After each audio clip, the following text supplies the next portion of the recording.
Hi, in today's video, we're going to talk about what you need when you go to buy an RV. This is the number one important thing, and I'm going to show you how you set it up and use it, and what you might need. This is a black tank flush. Some RVs have this and some don't. I've added a brass elbow, and that helps save the connection because it doesn't have any pressure on the hose. Okay? And I'm going to show you on the other side exactly what you want to do. But this, if you're buying an RV, definitely make sure it has this feature. Now on this side of the RV, we have the black tank connections. There's the drain hose. There's the drain hose. You can see I had to add just a few feet to reach when I moved into this area. So sometimes it's handy to have extra black tank hose. Now, on the right-hand side, you have your black tank handle. On the left-hand side, you have your gray tank handle. So you always have your black tank closed unless you're emptying it. But whenever you go to do a flush, I always close the gray tank because I don't want any backwash. And I open the black tank. Now, if you're going to drain your black tank, and then in order to use your black tank flush, you want to make sure that this is open. If this is closed, it could fill up your tank and you could actually squirt the nasty water and sewage into your RV. So that's something very important to remember. So we're going to drain the black tank. So I'm going to close this. And this is the gray tank. And I'm going to open the black tank. And you can hear that it's releasing. And that's next.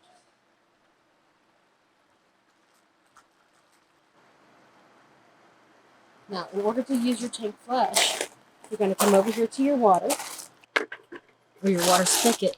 You should have your water pressure regulator. That's going to save your RV from any high pressure damage. You want to make sure you don't have that. And then I have a splitter, two-way splitter. This one goes into the main RV for my water line. And this one is the hose you saw on the other side.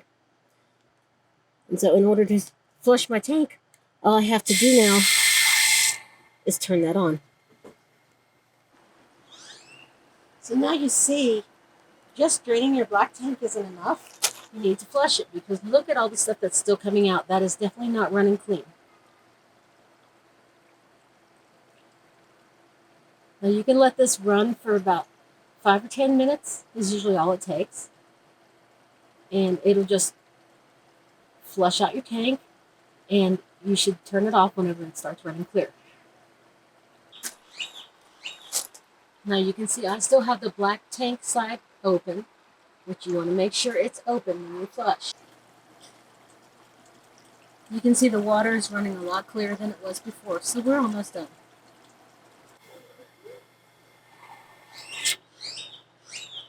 Okay, now it's off. We just wait until that water finishes draining, and then switch back the nozzles. All that's left is to go inside and put some chemical in the tank.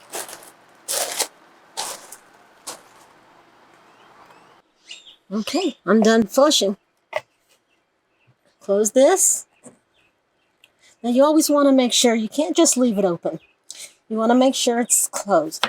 And the reason is, in order for the black tank to work properly, it needs water in there. If you